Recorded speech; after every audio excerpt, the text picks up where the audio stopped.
सुनिए डॉक्टर श्याम सुंदर पाराशर जी की यह अनमोल कथा। आज की स्तुति दिवसीय कथा के प्रथम भाग के अंतर्गत भक्तों, आज की इस कथा में यह आपको ज्ञान मिलेगा कि किस प्रकार से सभी दुखों की काट सिर्फ और सिर्फ श्रीमद् भागवत कथा का श्रवण मात्र है।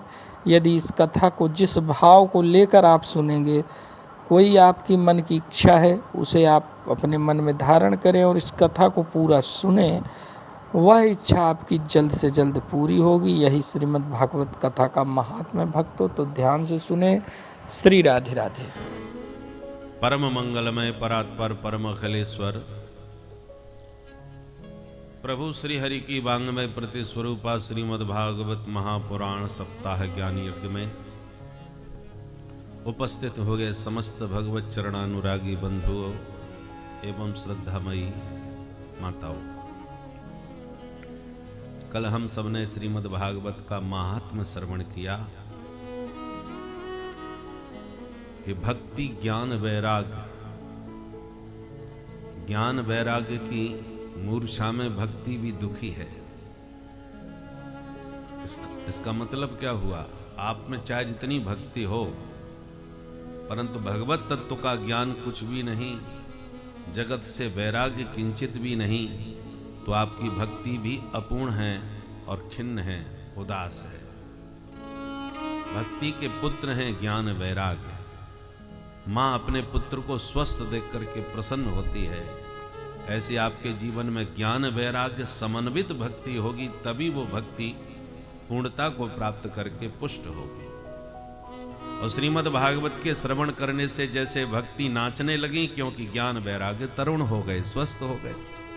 इसका मतलब भागवत के श्रवण से हमारे जीवन में भगवत तत्व का ज्ञान और जगत से वैराग्य इतना दृढ़ होता है कि हमारी भक्ति थिरकने लगती है।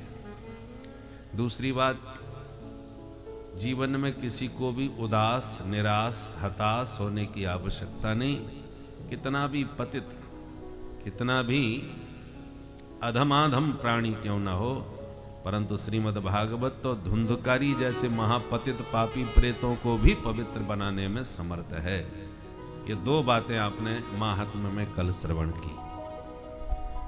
हम मंगलाचरण करते हुए श्रीमद् भागवत के मूल में प्रवेश करते हैं, जिसमें 18,000 श्लोक, 335 अध्याय और 12 स्कंद हैं।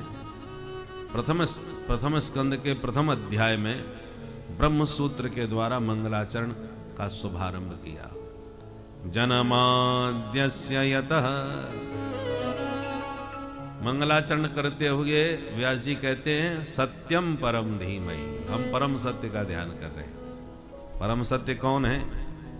जन्माद्यस्य यतः अस्य विश्वस्य यतः यस्मात् जन्म स्थिति भंगा भवन्ति।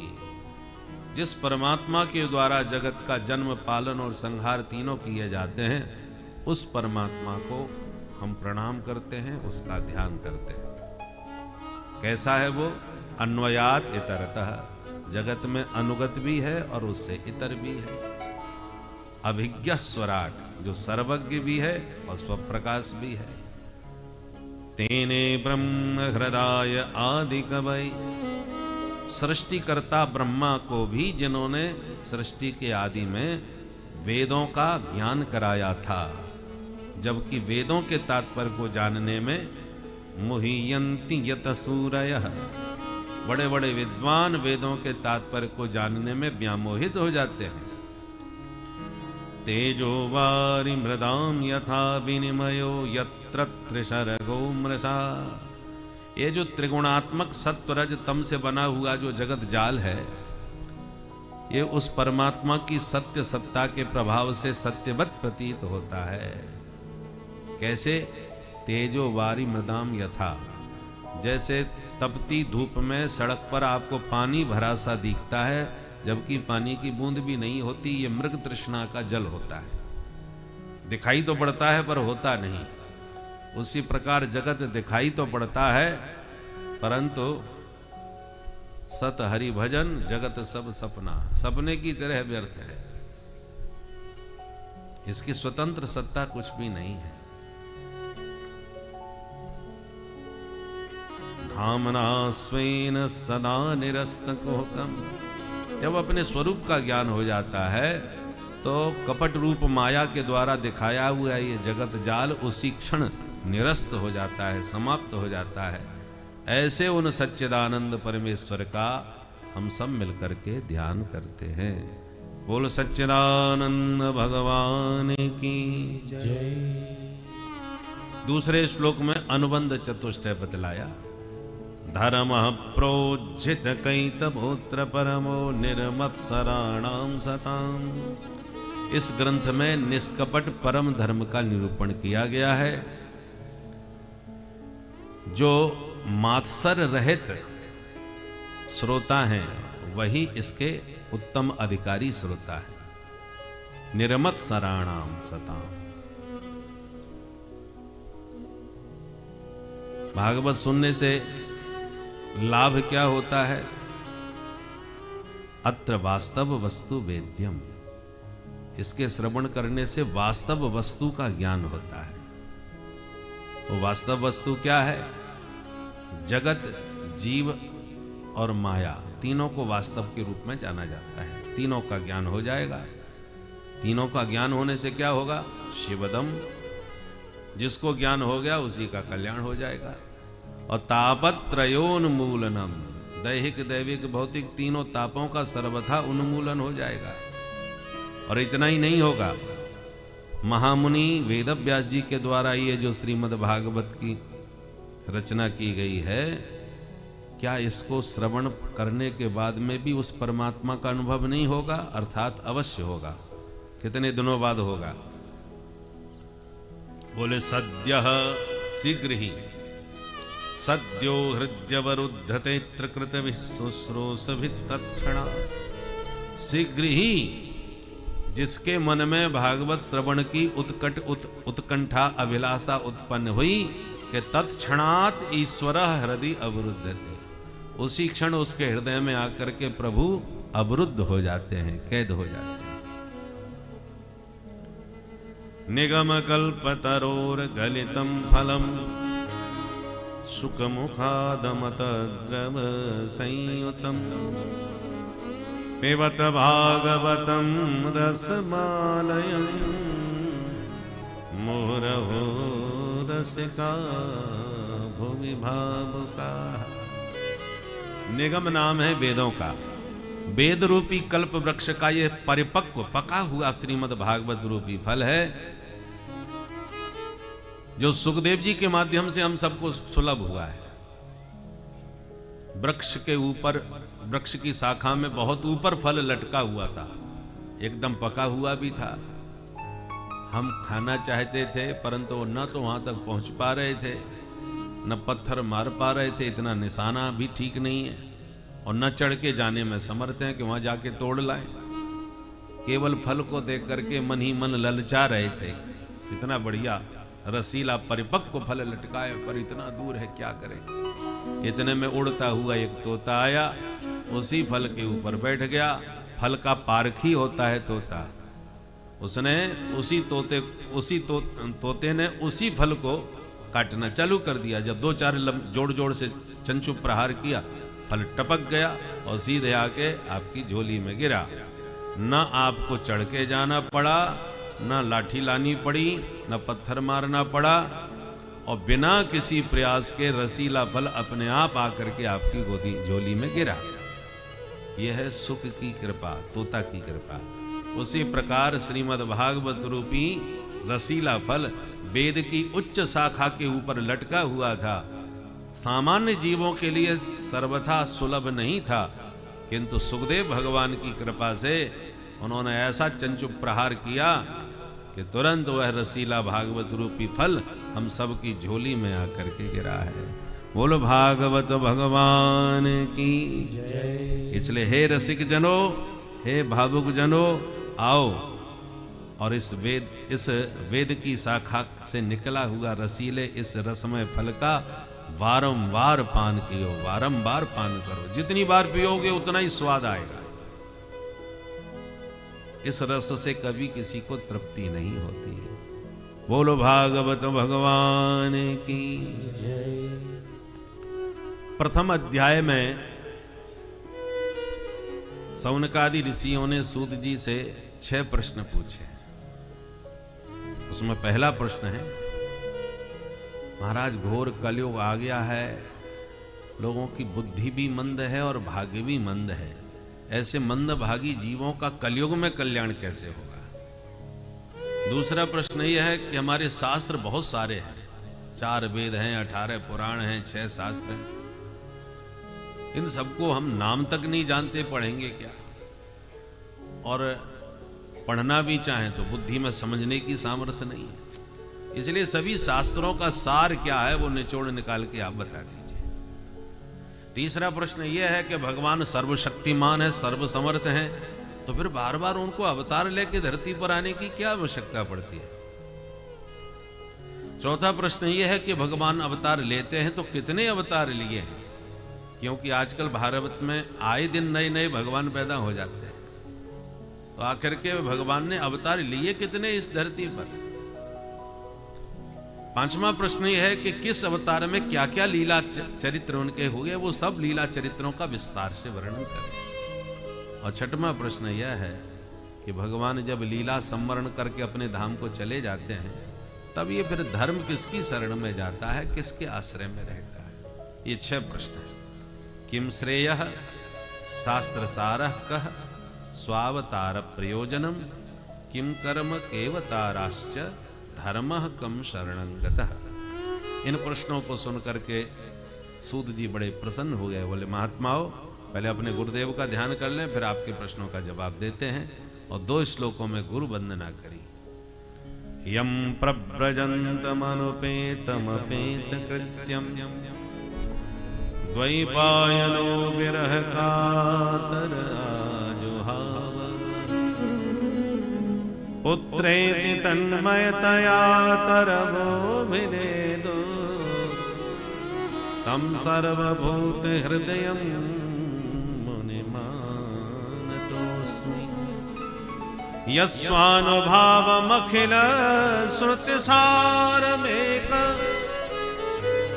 मध्यात्मदीपमतितिनिशितान्तमोऽन्धम्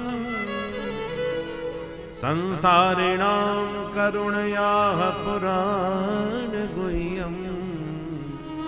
तं व्याससूनुमुपयामि गुरुं मुनीनाम्। जो सुखदेव जी 12 वर्ष तक मां के गर्भ में रहने के बाद जन्म लिया, और जहां जन्म लिया कि सीधे वन को चल दिए। विरह में व्याकुल हुए व्यास जी महाराज बेटा बेटा पुकारते जिनके पीछे पीछे दौड़े, पर एक बार भी मुड़ के जिन्होंने पिता की ओर नहीं देखा, ऐसे परम वैरागी परमहंस परिव्राजिकाचार्य व्यासनंदन सुखदेव जी के चरणों में बारंबार प्रणाम। जिन्होंने समस्त श्रुतियों का सार निकाल करके श्रीमद् भागवत के रूप में ऐसा अध्यात्म का दीपक जलाया कि अज्ञान के अंधकार में जितने जीव भटकते फिर रहे थे, सबको इसके प्रकाश में अध्यात्म का पथ दिखाई पड़ने लगा।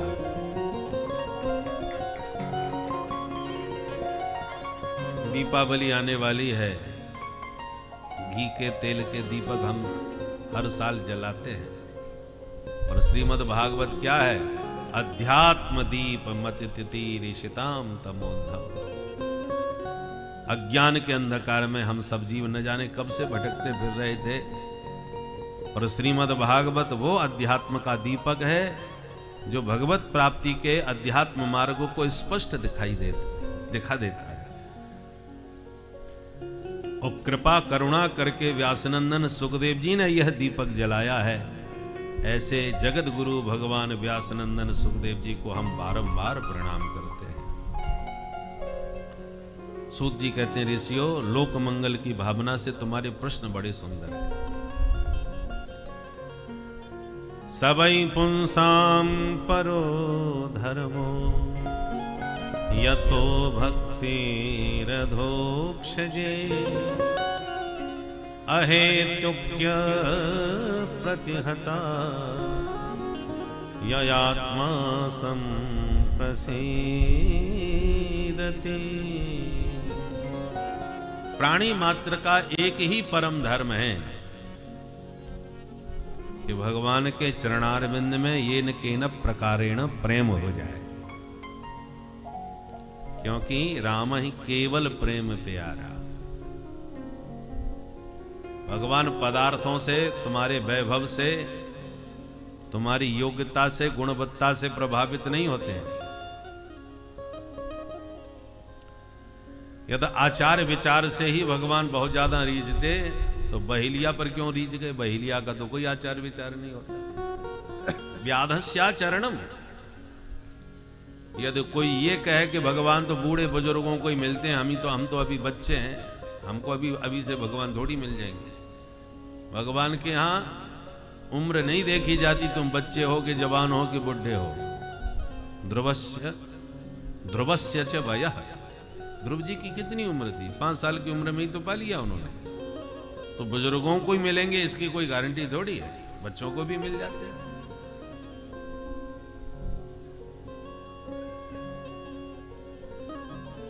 कोई कह के नहीं, विद्वानों को जल्दी मिलते हैं, वो ज्यादा शास्त्रों के मर्मज्ञ होते हैं, इसलिए बोले ना। विद्या गजेंद्रस्य का। गजेंद्र, गजराज, हाथी पशु जाति का है। कौन से विश्वविद्यालय में उसने डिग्री प्राप्त की थी? कितना पढ़ा लिखा था? और गजराज ने आर्त होके प्रेम से पुकारा, प्रभु दौड़े चले आए। यदि ये कहे कि नहीं, ऊंचे खानदान वालों को जल्दी मिलते होंगे, हम तो गिरे गुजरे हैं, निम्न जाति के। बोले ना, ऐसा भी नहीं है। का जाति विदुरस्य। विदुर जी के घर में बिन बुलाए भगवान आ गए भोजन पाने के लिए, और दुर्योधन 56 व्यंजन बनाए बैठा रहा। विदुर जी तो दासी पुत्र थे, तो भगवान ये भी नहीं देखते तुम कितने ऊंचे खानदान के हो कि छोटे खानदान के हो। यदि ये कहो कि भगवान पहलवानों को, पराक्रमियों को जल्दी मिलते होंगे, तो उग्रस्य किम पौरुषम। महाराज उग्रसेन कितने बड़े पहलवान थे, शक्तिशाली थे।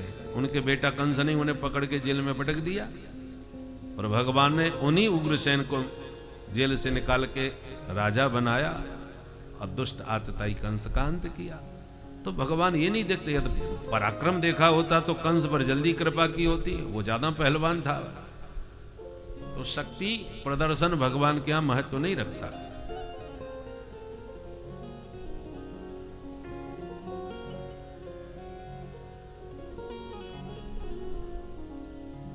कोई कहे भगवान सुंदरता पर जल्दी लट्टू होते होंगे, जो ज्यादा खूबसूरत हैं उन पर जल्दी प्रसन्न हो जाते होंगे। बोले ना, ये भी बात भी नहीं। कुब्जाया कमनीय रूपम अधिको। कुबड़ी पर रीझ गए। कुब्जा 3 जगह से टेढ़ी मेढ़ी थी, और गोविंद रीझ गए उस पर। तो सुंदरता पर ही रीझेंगे इसकी कोई गारंटी नहीं। कोई कह के नहीं, करोड़पतियों को जल्दी मिलते होंगे, क्योंकि उनके पास पैसा है, बढ़िया बढ़िया 56 भोग भगवान के लिए लगाते होंगे, सोने के हार चढ़ाते होंगे, इसलिए जल्दी रीझ जाते होंगे। बोले ऐसी भी बात नहीं। किंबा सुदाम्नो धनम। सुदामा जी कौन से करोड़पति थे? अकिंचन। कई दिन तक चूल्हा नहीं जलता था, ये घर की हालत थी, और सुदामा पर रीझ गए भगवान। तो देखते क्या है भगवान आकर, किस बात पर रीझते? एक ही बात पर। व्याधस्याचरणम ध्रुवस्य च वयो विद्या गजेन्द्रस्य का जाति विदुरस्य यादव पते उग्रस्य किं पौरुषम। कुब्जाया कमनीय रूपमधिको किं वा सुदाम्नो धनम। भक्त्या तुष्यति केवलं न च गुणैः भक्ति प्रियो माधव।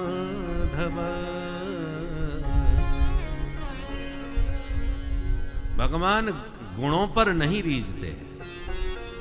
भक्त्या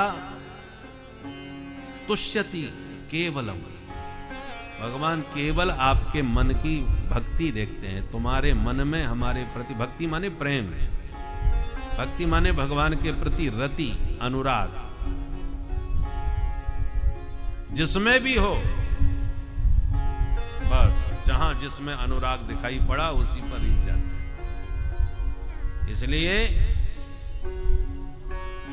भगवान की जो भक्ति है वही मानव जीवन का लक्ष्य है, परम धर्म है, जीव मात्र का परम है धर्म। सबई पुंसाम परो धर्मो यतो भक्ति अधोक्षजे।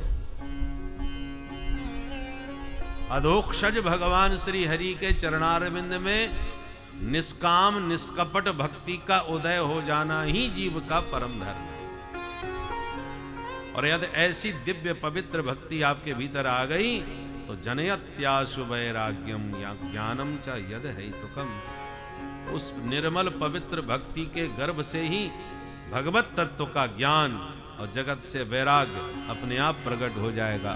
क्योंकि भक्ति के ये दोनों बेटे हैं, भक्ति से ये दोनों उत्पन्न होते हैं। ज्ञान भक्ति में कोई अंतर नहीं है। भक्ति होगी तो आपको ज्ञान अपने आप हो जाएगा। और यदि आप पक्के ज्ञानी हैं, सच्चे ज्ञानी हैं, तो भगवान के भक्त हुए बिना रह नहीं सकते। दोनों एक दूसरे के पूरक।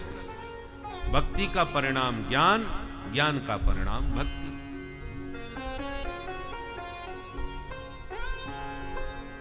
इसलिए मनुष्य मात्र के जीवन का परम लक्ष्य क्या होना चाहिए?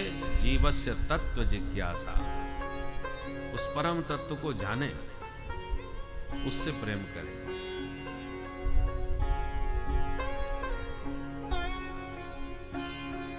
उस तत्व को जानते ही सारी ग्रंथियां तुम्हारे जीवन की खुल जाएंगी, सारे संशय भ्रम मिट जाएंगे, सारे कर्म बंधन तुम्हारे जीवन के छूट जाएंगे।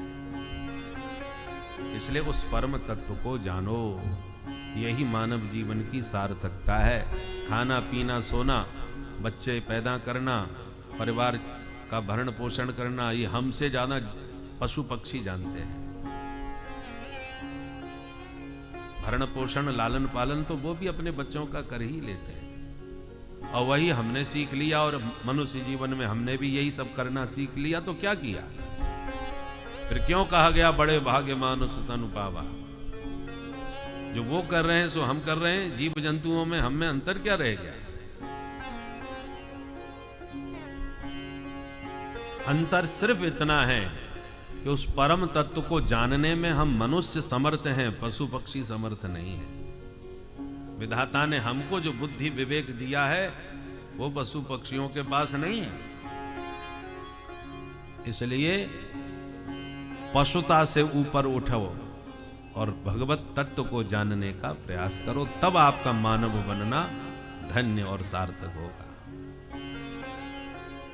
सौनक जी बोले, महाराज ये जो तत्व ज्ञान आप हमें दे रहे हैं, ये बताइए इस भागवत के माध्यम से जो आपने ज्ञान हमें दिया है, इसकी रचना कब कहां किसने करी? थोड़ा इसका परिचय तो कराइए। तब सुखदेव जी कहते हैं, द्वापरे समनुप्राप्ते तृतीये युग पर्यये जातः पराशराद्योगी वासव्याम कलया हरे। द्वापर के अंत में श्री कृष्ण द्वैपायन वेद व्यास जी महाराज का अवतार हुआ। उन्होंने दिव्य दृष्टि से जब कलयुग को आते देखा तो विचार किया मंद बुद्धि प्राणियों का कैसे कल्याण होगा। तब व्यास जी ने एक वेद के 4 विभाग कर दिए, ऋग यजु साम अथर्व। पर मन फिर भी संतुष्ट नहीं हुआ। तब व्यास जी महाराज ने वेदों का सरलीकरण करते हुए पंचम वेद महाभारत की रचना करी,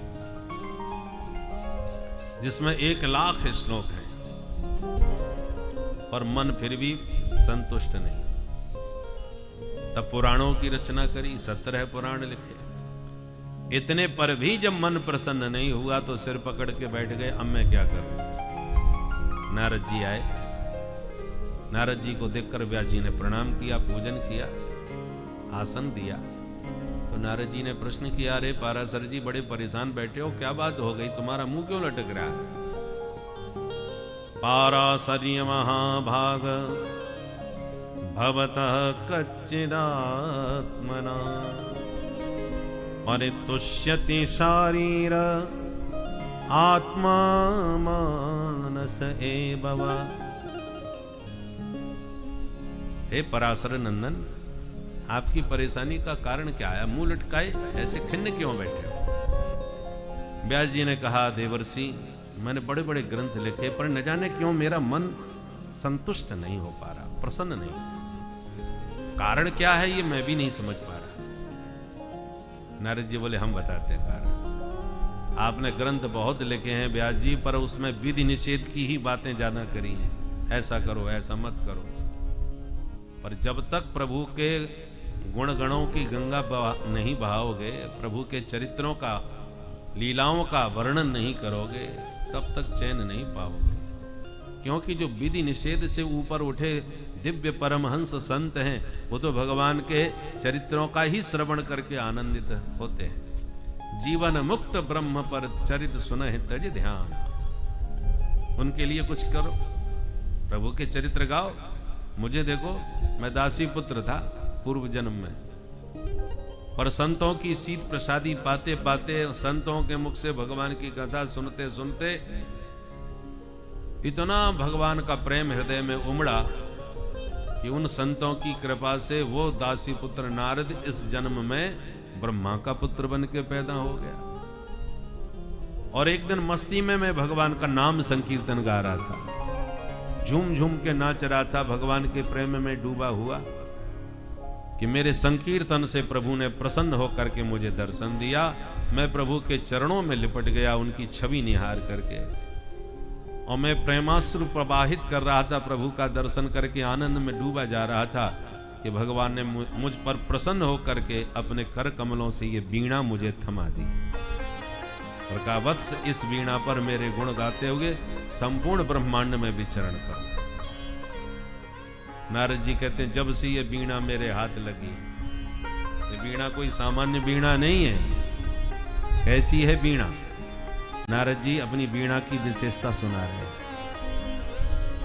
देवदत्ता में वीणा, देवदत्ता वीणा, देवदत्ता वीणा, देवदत्ता वीणा, स्वर ब्रह्म विभूषिता, स्वर ब्रह्म विभूषिता, देवदत्ता वीणा, देवदत्ता वीणा, मूर्छयित्वा हरि कथा, मूर्छयित्वा हरि कथा, गायमानश्चराम्यहम्, मूर्छयित्वा हरि कथा,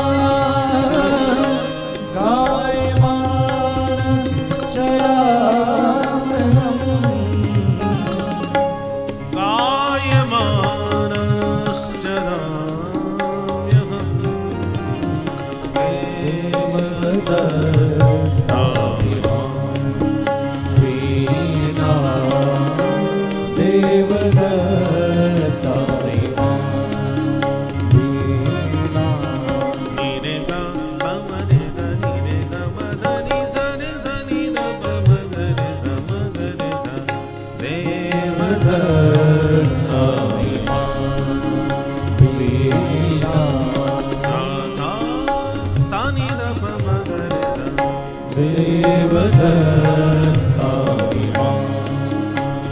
वीणा धनि धनि धप धप म नि रे सा देवदत्ता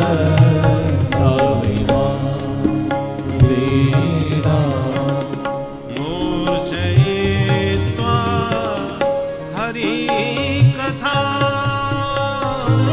मूर्छयित्वा हरि कथा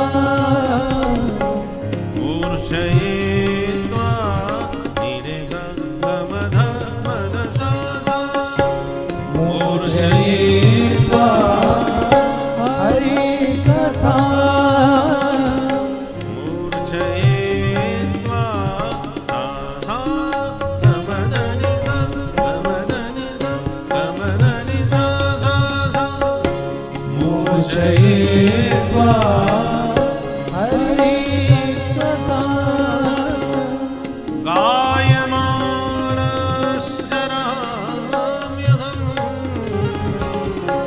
मूर्छयित्वा हरि कथा गायमानं चरामयम् गायमानश्चराम्यहम् देवदत्ता वीणा देवदत्ता वीणा देवदत्ता देवदत्ता वीणा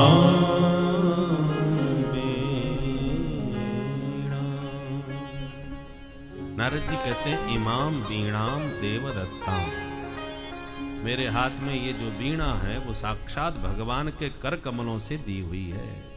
देवदत्त वीणा है। कैसी है वीणा? वीणा स्वर ब्रह्म विभूषिता, स्वर ब्रह्म से विभूषित है। स्वर किसको कहते हैं? स्वयं यो राजते नादः सस्वर परिकीर्तितः स्वरस्य निखिलं प्राप्तं तद विज्ञेयं पृथक पृथक।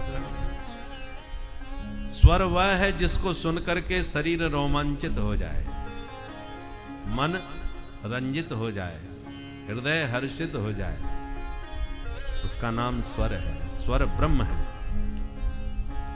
जैसे ईश्वर सर्वत्र कण कण में समाया हुआ है, ऐसे स्वर भी सब में समाया हुआ है।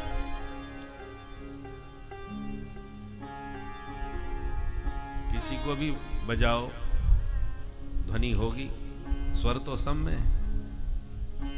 परंतु फिर भी जैसे व्यापक ब्रह्म को सगुण साकार किया अनेक रूपों से, जो निर्गुण था उसे सगुण बनाया, ऐसे ही जो व्यापक ब्रह्म था, जो व्यापक स्वर ब्रह्म था, उसको 7 स्वरों में प्रकट किया। ऋषियों ने प्रकृति के ही जीव जंतुओं की आवाज को, ध्वनि को ध्यान से सुन करके संगीत के 7 स्वर प्रकट कर दिए, जिनके नाम हैं षडज, ऋषभ, गंधार, मध्यम, पंचम, धैवत और निषाद। ये संगीत के 7 स्वर है। इन्हीं को संक्षेप में सारे गा म प ध नि कहा जाता है। इन स्वरों की उत्पत्ति कहां से हुई? हमारे पूर्वजों ने, ऋषियों ने पशु पक्षियों की आवाज को ही ध्यान से सुनकर के 7 स्वर प्रकट कर दिए। मोर की आवाज सुनी तो मोर की आवाज से संगीत का पहला स्वर षडज पैदा हुआ। चातक की आवाज सुनी तो दूसरा स्वर ऋषभ पैदा हो गया। बकरी की आवाज सुनी तो तीसरा स्वर गंधार पैदा हो गया। क्रौंच पक्षी की आवाज सुनी तो मध्यम स्वर प्रकट हो गया। कोयल की आवाज सुनी तो पंचम स्वर प्रकट हो गया। मेढक की, दादुर की आवाज सुनी तो धैवत स्वर प्रकट हो गया। और जब हाथी की आवाज सुनी तो सप्तम स्वर निषाद की उत्पत्ति हुई। ऐसे ये 7 स्वर इन पशु पक्षियों की आवाज से प्रकट हुए।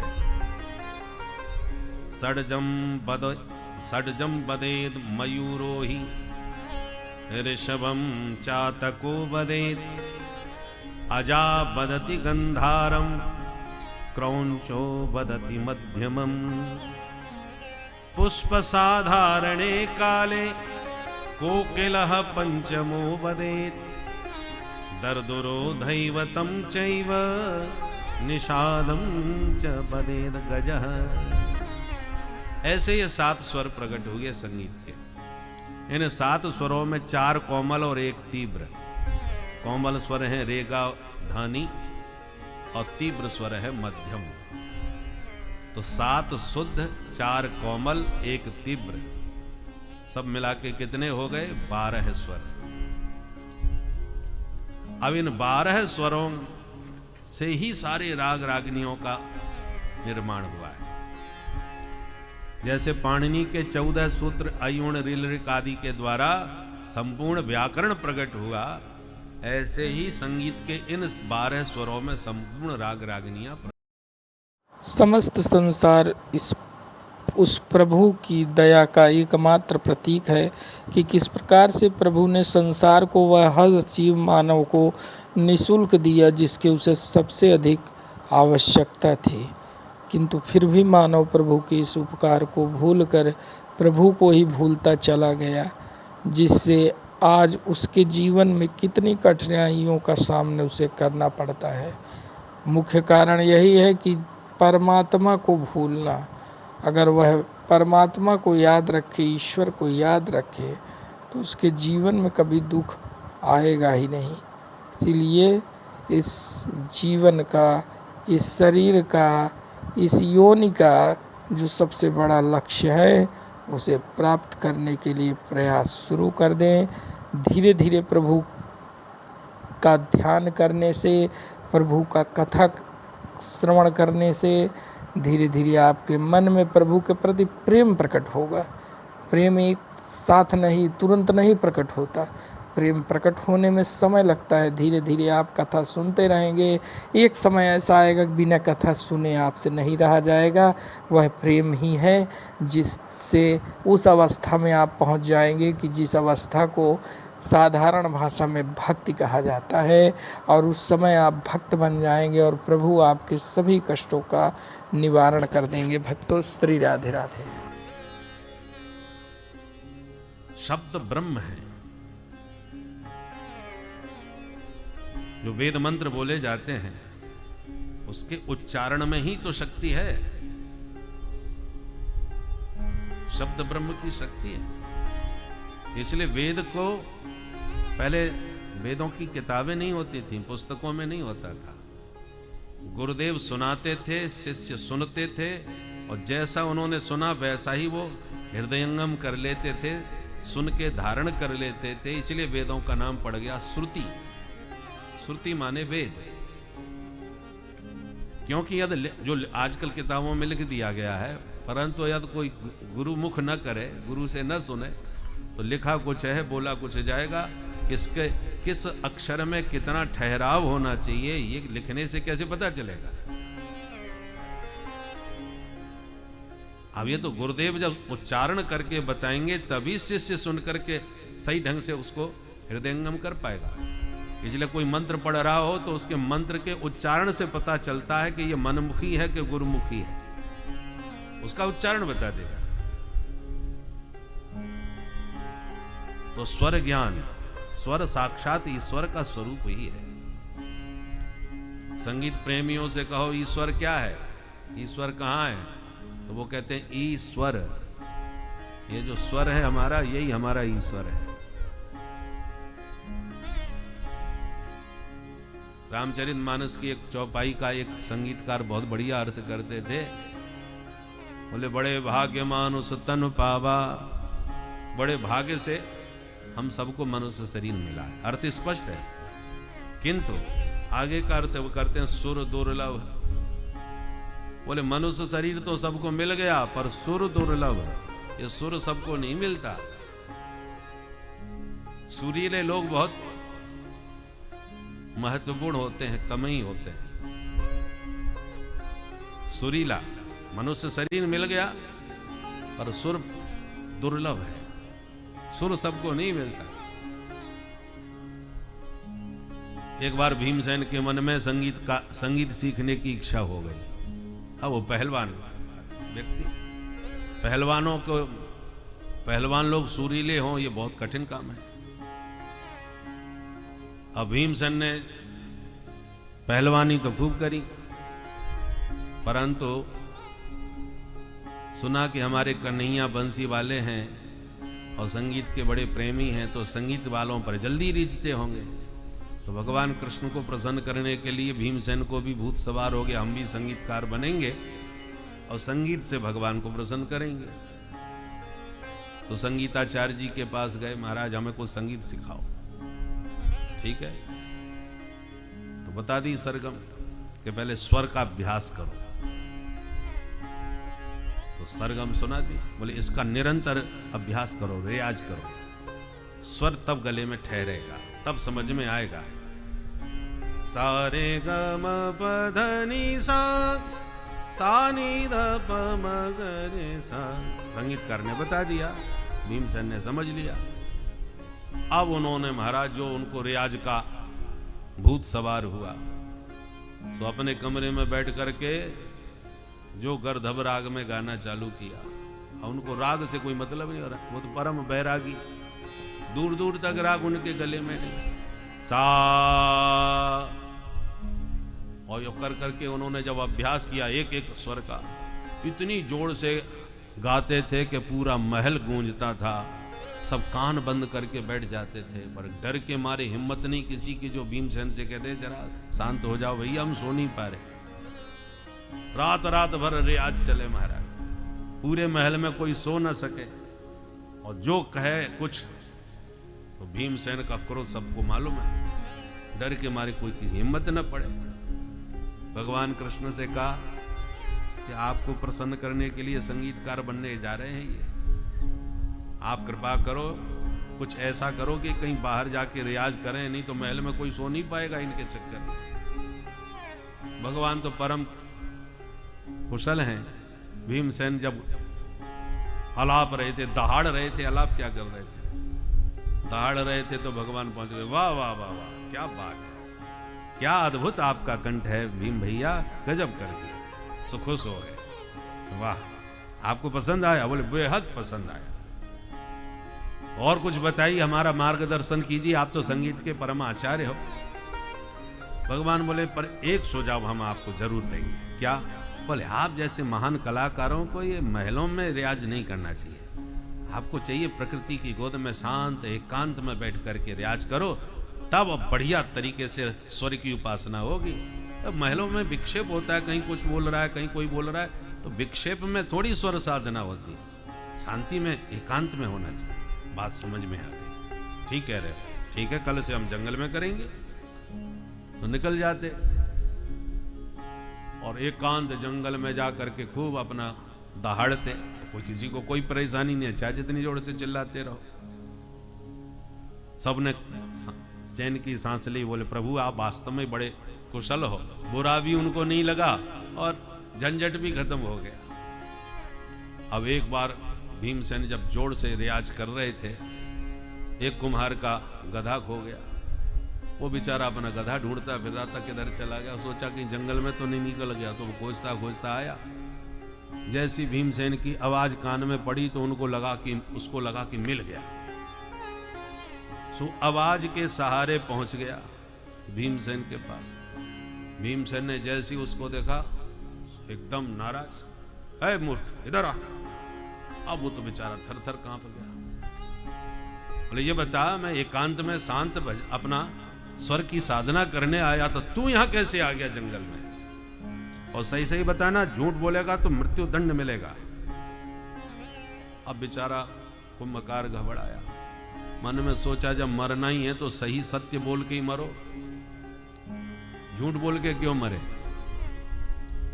क्योंकि यदि सत्य बताया तो मरे और झूठ बोला तो मरे, तो सत्य बोल के ही मरो। तो उसने हाथ जोड़ के कहा, सरकार माफ करना, मुझे पता नहीं था कि आप यहाँ अभ्यास कर रहे हैं, नहीं तो ये गलती मैं कभी ना करता, इधर बिल्कुल ना आता। पर आया क्यों ये बता। बोले महाराज नाराज मत होना, मेरा गधा खो गया था, तो ढूंढता फिर रहा था इधर उधर, आपकी मैंने इधर से आवाज आती हुई सुनी, तो मैंने सोचा कि हमारा गधा हमें मिल गया। बिल्कुल आपसे उसका स्वर एक जैसा लग रहा था, इसलिए मुझे भ्रम हो गया और उसी भ्रम में मैं आपके पास चला आया। अब भीमसेन ने लताड़ मारी, बोल भाग यहां से। भाग गया, छोड़ दिया उसे, क्योंकि सत्य बोला। पर भीमसेन ने सोचा कुछ गड़बड़ जरूर है, हमारा स्वर गधे जैसा लगा। तो फिर तुरंत शंका हुई, तो भगवान के पास आए और बोले, भगवान श्री कृष्ण ने कहा, सत्य सत्य बताना, मेरा रियाज आपको कैसा लगता है। भगवान बोले, दादा और किसी को कैसा भी लगे मुझे नहीं मालूम, पर मुझे तो बहुत अच्छा लगता है। भीमसेन बोले, बस आपको ही अच्छा लगना चाहिए, दूसरे को लगे या ना लगे, हमें किसी से मतलब नहीं। तो कहने का मतलब यह है, जो स्वर के प्रेमी हैं उनको तो स्वर में ही ईश्वर का दर्शन होता है। बड़े भाग्य मानुष तनु पावा, परंतु सुर दुर्लभ। ये स्वर बड़ा दुर्लभ होता है, सबको नहीं मिलता सहजता से। तो स्वर ब्रह्म विभूषिताम, नारद जी कहते मेरी वीणा स्वर ब्रह्म से विभूषित है, और इसी वीणा के स्वरों में हरि के नाम का गान करता हुआ गायमानश्चराम्य हम, गाता हुआ संपूर्ण ब्रह्मांड में विचरण करता रहता हूं। तो व्यास जी अपने अनुभव के आधार से आपको बताता हूं कि आप भी प्रभु के गुण गाना चालू करो, फिर देखो क्या आनंद आता है। आपको आनंद आएगा सो आएगा, आपकी वाणी से अनंत अनंत जीवों का कल्याण होगा। इतना कह के नारद जी चले गए। व्यास जी को तुरंत कमी समझ में आ गई, तुरंत अपनी व्यास गुफा से बाहर निकले, जो बद्रीनाथ में, बद्रीनाथ के ऊपर सरस्वती नदी में स्नान किया और व्यास गुफा में बैठ के भगवान का ध्यान किया। ध्यान करते हृदय में भागवत की भागीरथी प्रवाहित हुई। देखते देखते 18,000 श्लोकों की यह पारमहंस संहिता प्रकट हो गई। बोलो भागवत भगवान की जय। अब विचार किया, ये कथा, ये सुंदर सदग्रंथ परमहंसों की संहिता है, किसे सुनाऊं? किसी परमहंस को ही सुनानी चाहिए। तो तुरंत अपना बेटा सुखदेव याद आ गया, जो पैदा होते ही भाग गया था। तब 2 श्लोक 4 शिष्यों को रटाए और चारों दिशाओं में भेज दिए। और उन श्लोकों को सुनकर के सुखदेव जी एक समाधि में बैठे थे गुफा के भीतर। चेला तो अपनी मस्ती में गाय चला जा रहा था कि सुखदेव जी के कान में वह ध्वनि सुनाई पड़ी। क्या गा रहा था? बरहा पीडम नटवर कर्णयो कर्णिकारं बिभ्रदभासः कनक कपिशं वैजयन्ती च माला।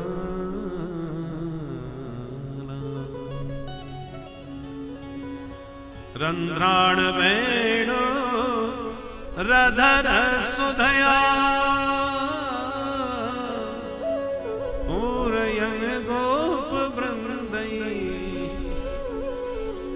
वृंदारण्यम स्वपद रमणम प्राविशद गीत की।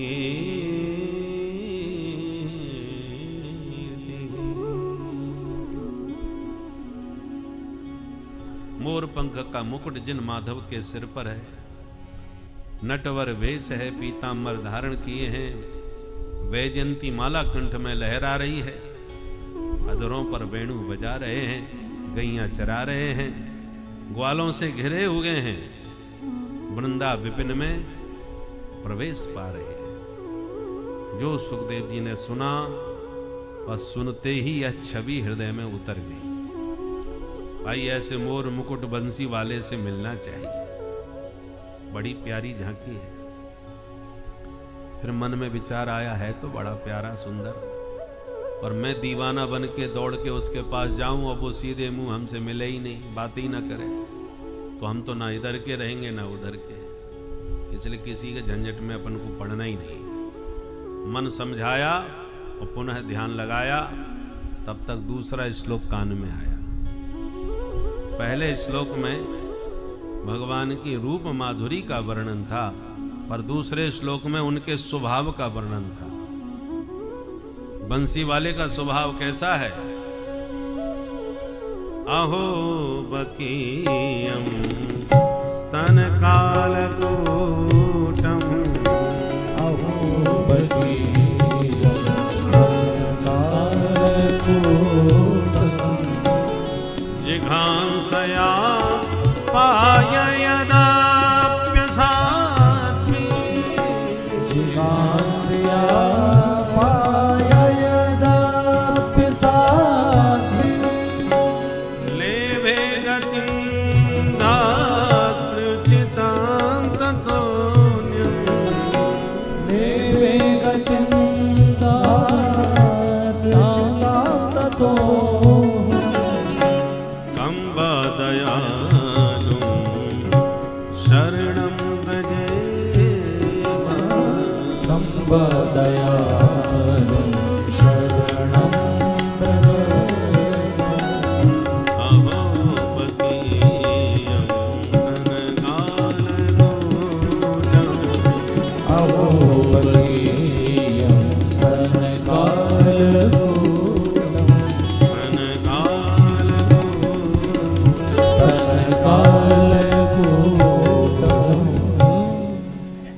कितने आश्चर्य की बात है कि जो पूतना जहर अपने स्तनों में लगाकर प्रभु को विषपान करा के मारने की दुर्भावना लेके आई थी, पर माधव ने उसके सारे पापों पर पर्दा डाल करके मन में विचार किया, बुरी भली जैसी भी हो, पर मेरी तो रिश्ते में मौसी है। मौसी मतलब माँ जैसी। मेरी मामा कंस की मुंह बोली बहन पूतना है, तो मामा की बहन मौसी। और फिर मुझे गोद में लेके स्तनपान कराया, ये काम भी माँ जैसा। इसलिए लेभे गतिम धातृचिताम, धात्री माने माता, धात्री गति, माँ की गति मौसी को भी प्रभु ने प्रदान कर दी। कंबा दयालु, ऐसा दयालु कौन होगा जो जहर पिलाने के लिए आई हुई राक्षसी को भी मौसी मान के माँ जैसी गति प्रदान कर दे। भगवान को किसी का दोष देखना आता ही नहीं,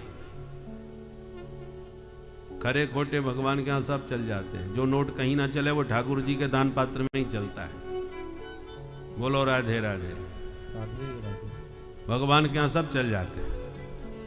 जब सुखदेव जी ने यह सुना कि वो सुंदर होने के साथ साथ इतने सरल स्वभाव के भी हैं, सोई दौड़े चले आए। भैया बड़े प्यारे श्लोक गाए, जरा और सुना दो हमको दो चार। चेला बोला गुरुजी ने दो ही सिखाए थे, तो हमने सुना दिए, और ज्यादा सीखने का मन है तो चलो हमारी गुरुजी के पास। सोई सुखदेव जी दीवाने बने, दौड़े चले आए। आत्मा रामाश्च मुनयो निर्ग्रंथा अप्यरुक्रमे कुर्वन्त हेतु किं भक्तिं इत्थं भूत गुणो हरि के गुण ही इतने प्यारे हैं कि सुखदेव जी जैसे परमहंस भी अपने आप को रोक नहीं पाए और दीवाने बन के दौड़ के चले आए। और व्यास जी के चरणों में प्रणाम करके पूज्य पिता से संपूर्ण भागवत रस का पान किया। और जब संपूर्ण भागवत रस पान करके परम रसिक बन गए, तब समय पा करके सुखदेव जी ने परीक्षित को सुना दिया। सौनक जी बोले परीक्षित को क्यों सुना दिया? परीक्षित तो परमहंस नहीं थे। तो जब परमहंस होने के नाते व्यास जी ने परमहंस शिरोमणि सुखदेव जी को कथा सुनाई तो सुखदेव जी भी किसी दूसरे परमहंस को सुनाते। परीक्षित में ऐसी क्या विशेषता थी? तब परीक्षित का परिचय दिया। यदा मृधे कौरव सृंजयाना वीरे स्वथो वीर गतिं गतेषु ब्रकोदरा विद्ध गदाभिमर्श भगनोरुदंडे धृतराष्ट्रपुत्रे।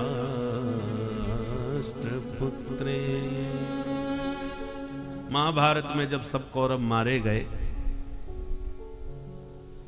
तब पांडव विजय का शंख बजा करके शिविर की ओर जाने लगे। भगवान बोले रुको, आज हम विजय महोत्सव मनाएंगे, इसलिए चल करके कहीं उत्सव मनाते हैं। और भगवान पांडवों को कहीं बाहर ले गए तो पांडवों की सैया जो शिविर में थी उस पर द्रौपदी के पांचों बेटा अपने अपने पिता के पलंग पर सो गए। उधर घायल पड़े दुर्योधन के पास अश्वत्थामा जाके बोला, मित्र तुम्हारी ये दशा मुझ पर देखी नहीं जा रही, क्या करूं तुम्हारे लिए? दुर्योधन बोला, मित्र हम 100 भाई थे पर आज एक नहीं बचा, और उससे भी बड़ा कष्ट इस बात का है कि दुश्मन मेरे 5 भाई थे पर एक भी नहीं मरा। क्या इन 5 में से तुम एक को भी मार पाओगे? मेरी अंतिम इच्छा यही है। अश्वत्थामा ने कहा, यदि ये बात है तो एक नहीं, मैं 5 का सिर काट के अभी ला के दिखाता हूं। चल दिया। मन में विचार किया, मैं सीधे सीधे लड़के तो उनसे जीत नहीं पाऊंगा, तो इसने रात में सोते हुए अचानक शिविर पर हमला किया और जो 5 पांडव की जगह पांडव पुत्र सो रहे थे उन्हीं को पांडव समझ करके 5 का सिर काट दिया और सिर पकड़ के लेके आके दिखाया, मित्र देखो तुम एक सिर मांग रहे थे, हम 5 का सिर ले आए। सुन के तो बड़ी खुशी हुई पर विश्वास नहीं हुआ। ध्यान से जब आंख से देखा तो पहचान गया और दुर्योधन सिर पकड़ के बोला, अरे अभागे, इन बच्चों को मार के हमारे वंश में पानी देने वाला भी नहीं छोड़ा। और दुर्योधन तो शरीर त्याग करके चलता बना, पर अश्वत्थामा डर के मारे भगा कि अब पांडव मुझे नहीं छोड़ने वाले। उधर प्रातः होने पर जब द्रौपदी को घटना का पता चला तो विलाप करने लगी, चीत्कार करने लगी। अर्जुन ने द्रौपदी की हालत देखी तो गांडीव उठा के कहा, देवी बिल्कुल दुखी मत होना, जिस दुष्ट ने यह दुष्कृत्य किया है मैं उसे तुम्हारी आंखों के सामने लाके मृत्यु दंड दूंगा, ये अर्जुन की प्रतिज्ञा है। और गोविंद के रथ पर बैठकर अर्जुन ने किया पीछा भागते हुए अश्वत्थामा को, धर दबोचा, पकड़ लिया, रस्सियों में बांध के घसीट के ले जाने लगे। भगवान बोले, लेके कहां जा रहे हैं?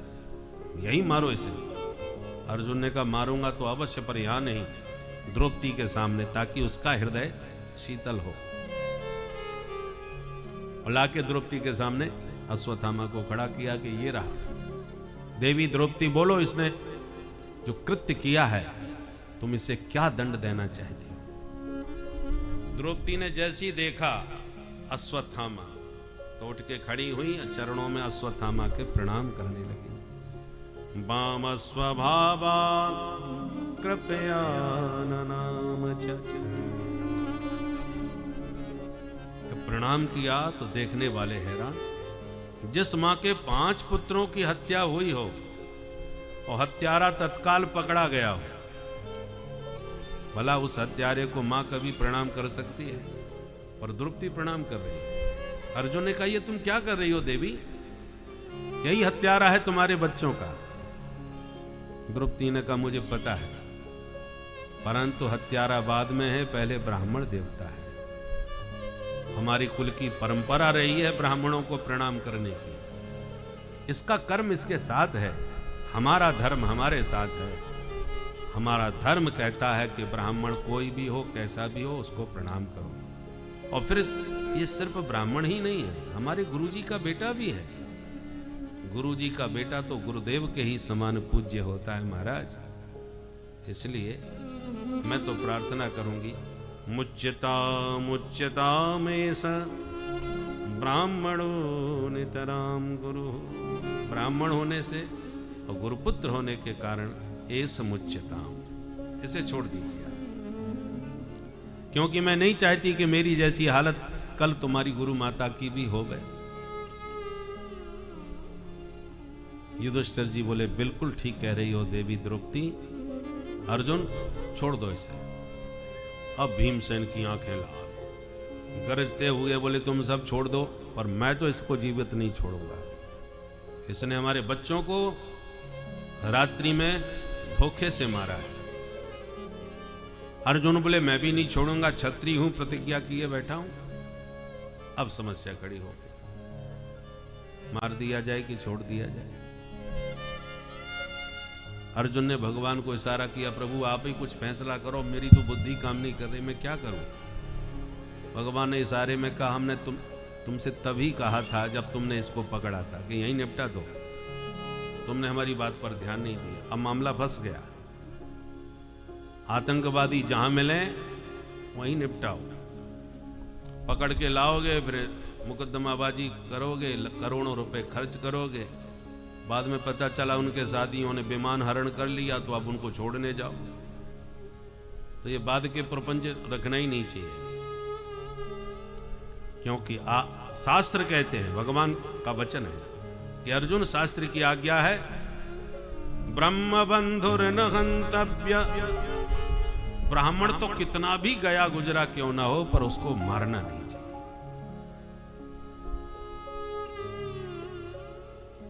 तो मेरी प्रतिज्ञा का क्या होगा? भगवान बोले नहीं, प्रतिज्ञा जरूर पूरी करो, शास्त्र की भी आज्ञा है, आतताई वधारण। आतताई कोई भी हो, उसे कभी जिंदा नहीं छोड़ना चाहिए। ये महा आतताई है, सोते हुए बच्चों को इसने मारा, छोड़ना मत। अर्जुन ने कहा, जय हो न्यायाधीश महाराज, आप सुलझा रहे हो कि और उलझा रहे हो? अभी अभी आपने ही कहा था कि ब्राह्मण को मारना नहीं चाहिए, ये ब्राह्मण देवता है। अब आप ही कह रहे हो आतताई कोई भी हो उसे छोड़ना नहीं चाहिए, तो ये आतताई भी है। तो बात तो जहां की तहां आ गई, निर्णय आपने क्या दिया? भगवान बोले जो शास्त्र कह रहे हैं वो हमने बता दिया, अब तुम्हारी बुद्धि में जो आवे सो करो। कन्हैया का हर काम टेढ़ा ही है, सीधा कोई काम नहीं।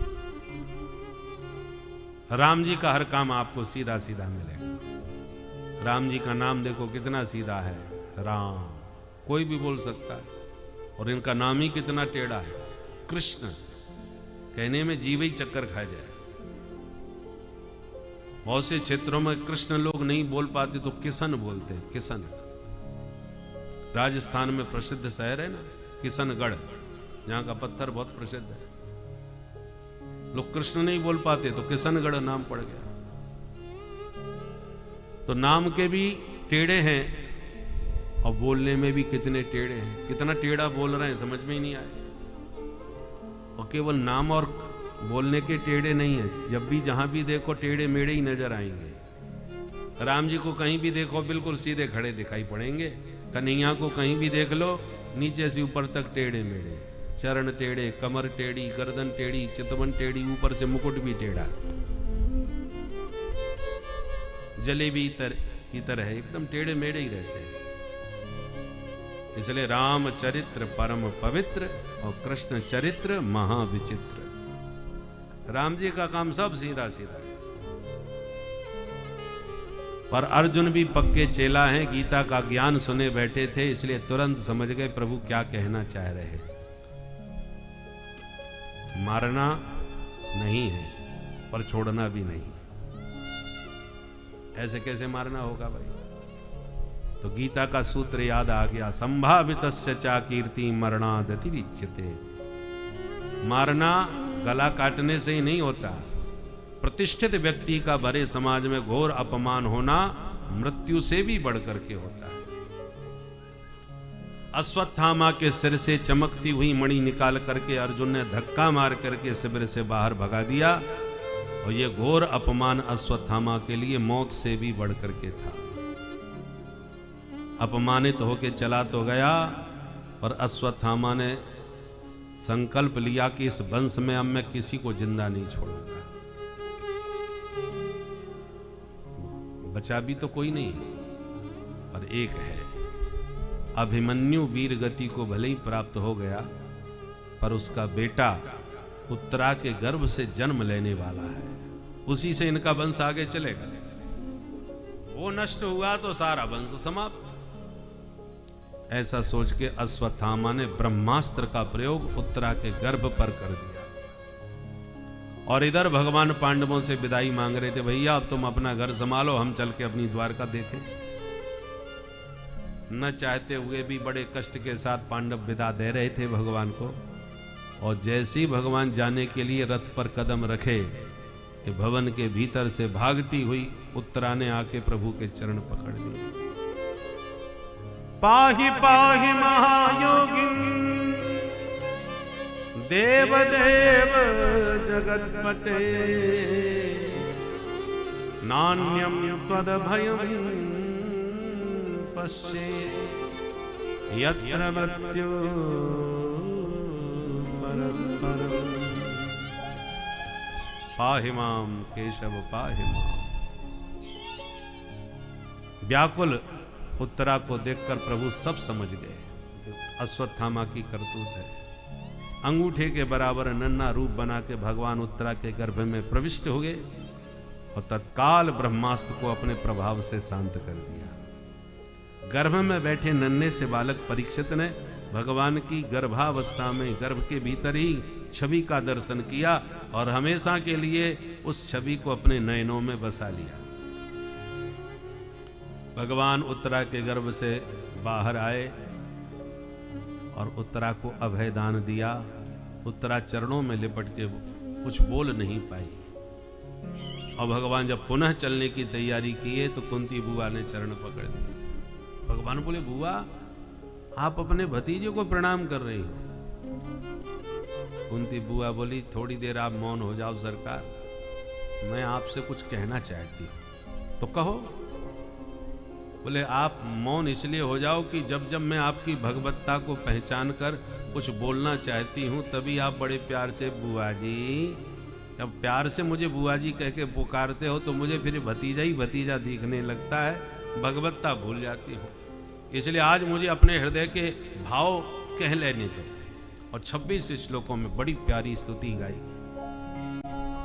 नमस्ते पुरुषं त्वाद्यं ईश्वरं प्रकृते परम् अलक्षं सर्वभूतानां अन्तर्बहिरवस्थितम्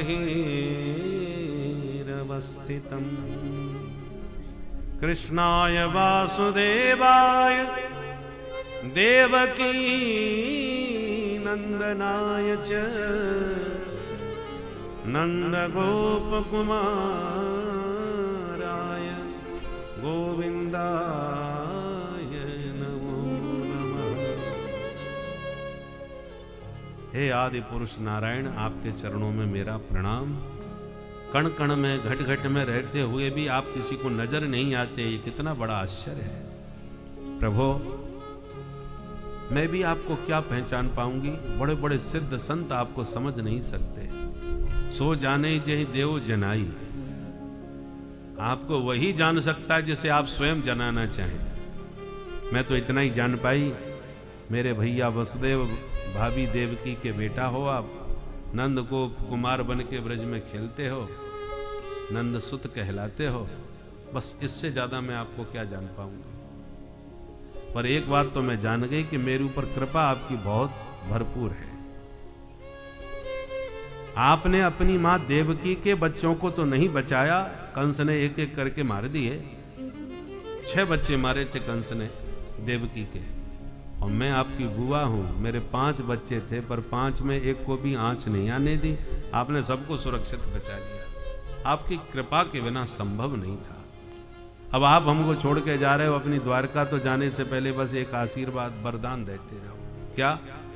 बोले, मैंने जीवन भर बड़े बड़े संकट उठाए हैं और मैं अब यही वरदान चाहती हूं कि जब तक मैं जीवित रहूं तब तक मेरे जीवन में इसी प्रकार सदैव संकट पर संकट आते रहें। भगवान बोले, राम राम राम। ऐसा कोई वरदान मांगता है भला? लोग सत्यनारायण की कथा भी घर में बचवाते हैं तो हमसे मांगते हैं सुख संपत्ति घर आवे, कष्ट मिटे तन का। तो दुनिया तो सुख संपत्ति मांग रही है, बुआ आप विपत्ति मांग रही है। विपत्ति से आपको क्या मिलता है बुआ, ये बताओ। तब कुंती मैया ने कहा, विपदः सन्तु नः शश्वत्। किसी भी विपत्ति में संत समान भाव से इसीलिए रहता है क्योंकि उसका ध्यान परमात्मा में होता है और प्रभु के ध्यान में वह इस चीज़ को समझ जाता है कि सुख दुख तो जीवन के दो पहलू हैं जो आते जाते रहते हैं। यदि आप समय सुखी हैं तो आपको उतने ही मात्रा में दुख का भी सेवन करना पड़ेगा, क्योंकि यह धूप छाँव की तरह दिन रात की तरह मानव जीवन में बसे हैं, घुले हैं और मानव जीवन को इन सब का कभी न कभी सामना करना ही पड़ता है। किंतु जो प्रभु के अनन्य भक्त होते हैं वह इन दोनों के चक्र से छूट जाते हैं और आनंद रूपी अवस्था को प्राप्त करते हैं, जो कई लाख गुना सुख से भी ऊपर होता है। वह आनंद की अवस्था जो किसी भी परिस्थिति में आपको मिल सकती है, चाहे आप एकदम धनाढ्य हो, चाहे आप बहुत ही निर्धन हो, हर अवस्था में आपको उस आनंद की प्रतिभूति प्राप्त होती है भक्तों। तो इस प्रकार से आज की इस कथा के अंतिम भाग के अंतर्गत आप लोग यह जान लीजिए कि प्रभु की भक्ति से बड़ी कोई भी वस्तु, कोई भी कार्य आपके इस संसार में नहीं है। इसीलिए आप लोग भक्ति की तरफ अपने मन को प्रगाढ़ करें भक्तों। श्री राधे राधे। धिक्कार है इस सत्ता को जो अपनों के रक्त से सनी हो। दुर्योधन आदि कितने भी बुरे सही, पर भाई थे मेरे। मैंने आज उन सबको खो दिया इस सत्ता के लिए। बहुत ही ग्लानि से भरे हुए थे। भगवान बहुत प्रकार से समझाए पर समझ में नहीं आया। तब हाथ पकड़ के भगवान प्रातःकाल उन्हें पितामह भीष्म के पास ले गए, जो अभी भी बाणों की सैया पर लेटे हैं समर भूमि में। सभी पांडवों ने जाके किया प्रणाम, तो पितामह भीष्म ने आंख खोल करके देखा तो दूर खड़े द्वारकाधीश दिखाई पड़े। पितामह भीष्म बोले, सरकार आप आ गए, आपके लिए ही लेटा पड़ा था यहाँ कि जब तक आप नहीं आओगे मैं जाने वाला नहीं। और आप आ ही गए हो तो वहां क्यों खड़े हो, जरा ठीक से निकट आके सामने आओ। तो भगवान एकदम सन्मुख आके खड़े हो, कहो दादाजी कैसे याद किया। तब पितामह भीष्म ने कहा, प्रभु मेरी एक अंतिम इच्छा पूरी कर दो आज। क्या? सदैव देवो भगवान प्रतीक्षताम् कलेवरं यावदिदं हिनोम्यहम् प्रसन्नभासारुणलोचनो लसन् मुखाम्बुजो ध्यान पथश्चतुर्भुज। हे द्वारकानाथ, जब तक इस शरीर को त्याग करे संसार से मैं विदा न हो जाऊं, तब तक आप मेरे सामने ऐसे खड़े रहो। अभी तक मैं आपकी प्रतीक्षा में पड़ा था, अब थोड़ी सी प्रतीक्षा आपसे भी करवाना चाहता हूं। भगवान प्रतीक्षताम। भगवान ने मन में सोचा, इच्छा मृत्यु का तो वरदान लेके बैठे हैं,